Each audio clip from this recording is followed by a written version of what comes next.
everyone, welcome to Moe's Backyard Barbecue and Grill. I'm Moe. Today we're going to be going over how to do a prime brisket. Now brisket is one of those meats that's very tough to get right, especially your first few times. But once you have a method down, it is unbeatable as far as taste, juiciness, deliciousness. Now I'm up to roughly maybe a dozen briskets done so far, and I'm still not 100% perfectly satisfied with what I do.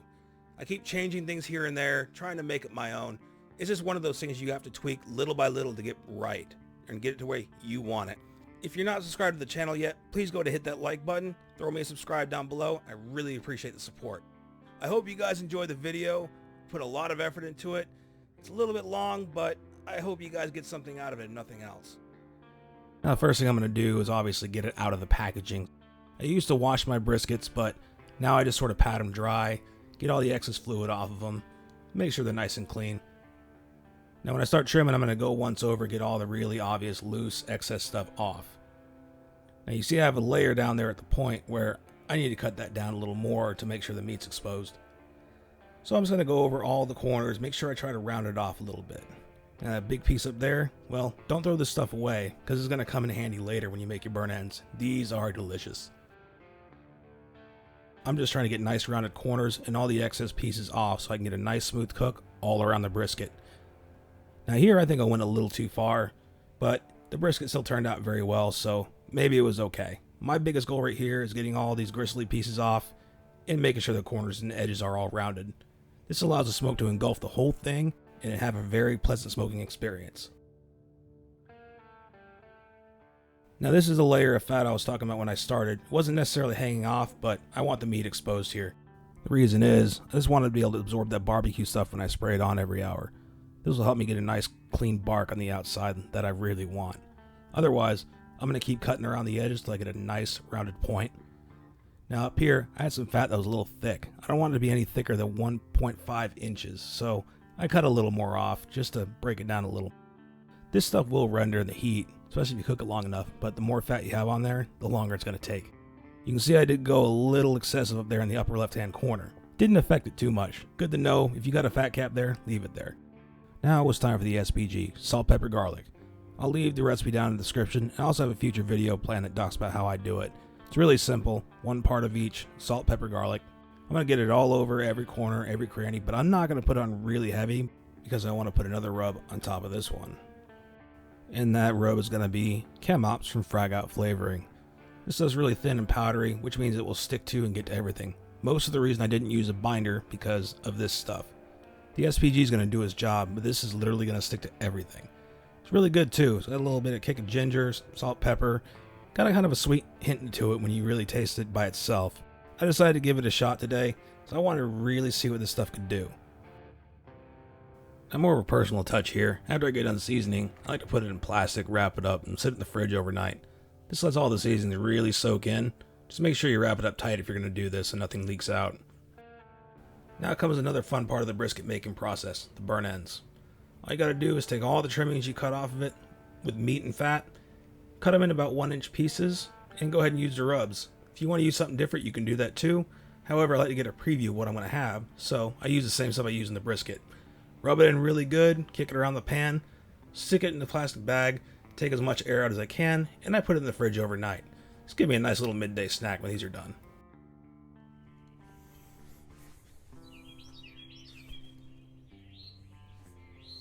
It's 6 a.m. or something. There's birds chirping. They're annoying. There's only one thing left to do. Cook brisket.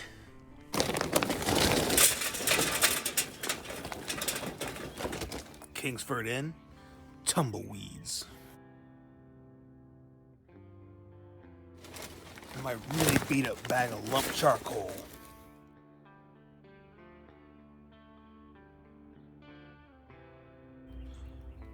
Let's let that marinate for a while.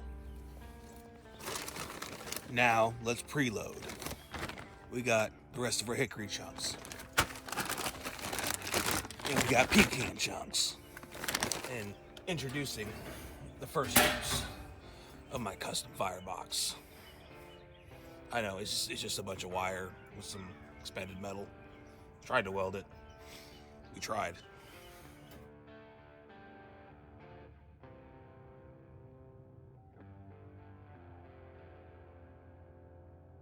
loaded up with some briquettes.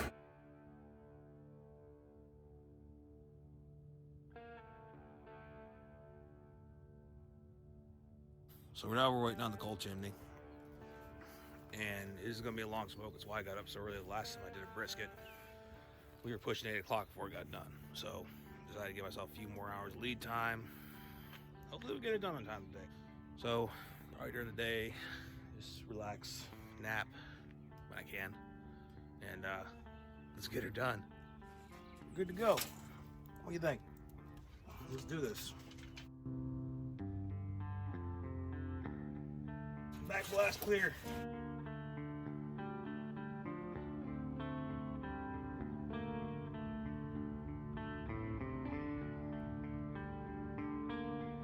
And of course, we got the star of the show, my other charcoal starter. I got my ink bird. Right now is measured the inside of the smoker. I got my tongs that I can use to move around coals. Got my burnt ends here, so I can try out the flavor. I got my barbecue shuffling tool. Then I got my biggest fan. All right, Dinah, let's get this show on the road. So one of the number one questions that people ask about brisket is, do you fat cap up or fat cap down? I guess it's subjective. However, I've always been shown and read on several areas, several sites, several books, you always put the fat cap towards the heat. Well, you're protecting the meat, not the fat. You want it to render. So it doesn't make sense to put the fat cap up. Now, I can't tell you scientifically that it doesn't work, but numerous websites I've read, it doesn't work to put the fat cap up. It won't soak into the meat. It can't. I mean, as dense as meat is, and as, I guess you could say high volume, low density that fat is, it just won't. Especially when you got brisket, you have to slow cook it or else you won't break it down. My rule of thumb that I do is fat cap towards the heat. You do you, by all means. If your method is working, do it. Highly encourage you to do whatever you think works or whatever is working for you. So rumor has it that one of the big name pros out there, in fact, this particular big name pro that I heard about has a master class, and he makes some great barbecue. It looks good. I'd love to go over there and check out his restaurant because his food looks fantastic. The rumor is he has a little secret trick up his sleeve. He uses beef tallow when he does his Texas crutch wrap, which is what I'm going to be doing at 160 to 165 whenever the meat stalls out. Basically, the stall is just going to stay at a certain temperature because it's trying to cook the inside and it can't break through this little ceiling. Oftentimes it will. Some people go straight through and they just keep chugging along, and that's what works for them. Me, I'm not ready for that yet. So what I'm going to do is at the stall, 160 to 165, I'm going to pull it off and wrap. But the difference is this time than I've done every other time, I'm going to use beef tallow on the paper. So what I'm going to do when I pull it off of the wrap, I'm going to get the pink butcher paper ready, and I'm going to take the beef tallow and I'm just going to spray it on the pink butcher paper, and I'll show you guys that later when we're ready to do it. And supposedly that keeps the meat nice and juicy because the paper will press right on the meat and keep it all right there, giving it a chance to soak in. Will it work? I guess we're going to find out later on today. But keep watching, guys. We're going to have some fun with this. So we're going to go ahead and start the show. I got my burnt ends right here. Cook these for a few hours. This will give me an idea what the final product's going to taste like. All this room in here. I'm only doing one brisket. What a waste. How about we get this party started? Beautiful, isn't it? There's my fat cap. It's gonna go down.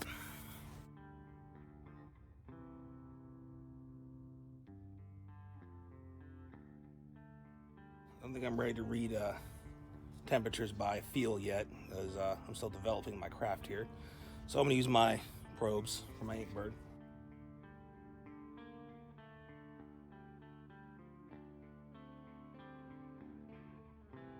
So I'm going to push the brisket for about 2 hours. After that 2 hours, every hour or so, I'm going to spritz it with my barbecue stuff. You guys remember that? It's my mixture of apple juice, apple cider, a little bit of water. So that's coming. I'll give the burnt ends about 3 hours total.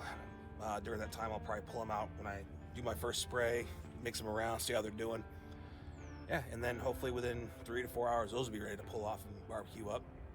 I'll cover those up with foil, put them back in for another hour or two, and they should be good to go. Follow me on all the major social media platforms: Facebook, Twitter, Instagram, TikTok, especially YouTube. But we got a good crew starting off on Instagram at DynaQ Crew. I'll put that in the description below, and I'll put it right across the bottom here. Come check us out. We always talk barbecue all the time. Got some stuff going on in the future, possibly. Hopefully we're going to work up to that soon. But I hope you guys enjoy the rest of the video. We're having fun. We're barbecuing. It's going to be a long day, but it's going to be worth it.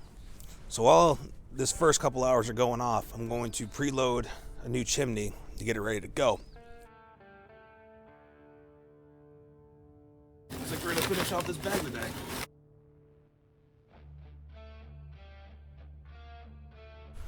Alright, so let's take a look at these burn ends first.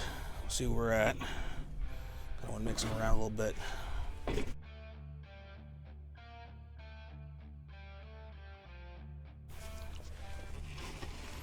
Looking pretty good. Might give these another half an hour or so. Back in there. And there's the brisket. Oh yeah, we got a solid bark going on here.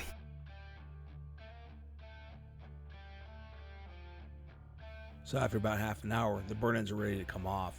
I had about half a cup of dark brown sugar to them, along with about half a cup of Kentucky whiskey barbecue sauce.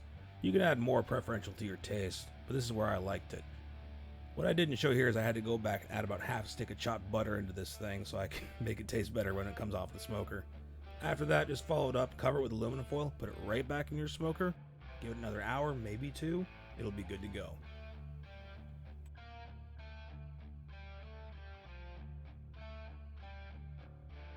Alright, here we go, hour number 3.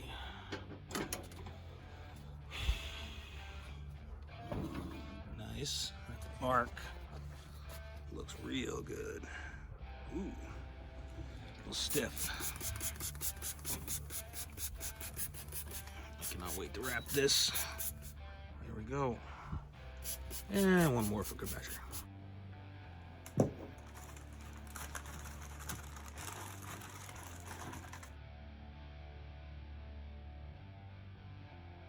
Now, about the same time the burn ends were done, I ended up pulling the brisket off as it stalled out at 162 degrees. Now, don't let this be gospel for every brisket, because they can stall out any time. You just have to be mindful of what you're doing and where you're at. 160 to 165 is just a general rule of thumb. It is not the rule. As mentioned earlier in the video, I put beef towel all over the peach paper. I'm going to get this thing as tight as I can inside the peach paper so I can hopefully make it a little juicier. Not that I'm worried about this prime brisket being dry, but it's just a theory I wanted to test out to see if it actually worked. So now that I got it wrapped, it's going to go right back in the smoker with the probes. I'm looking for a target of 195 to 205, where the probes move in and out of the meat just like they would in warm butter. Now I'm losing some temperature, so I went ahead and had fired it up. Now I got my reload ready.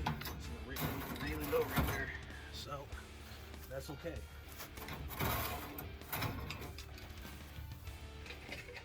I'm prepared.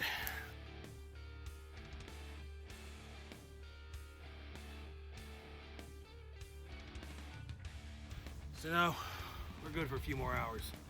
I'm gonna go to the store because I'm out of beer and the wife needs something too, I think. So, till later. Now comes the most critical part of the smoke, the rest. Wrap it up in a towel, put it in a cooler if you got one, or a cold oven. This is critical. Do not skimp this part. Now comes the part of the day where all your hard work's hopefully going to pay off. After a nice hour and a half rest, I was able to pull this brisket, and instead of commentating over the rest of it, I'm just going to let the video speak for itself at this point. Enjoy yourself, and I hope you give it a shot.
Moxie, you want some meat? You want it?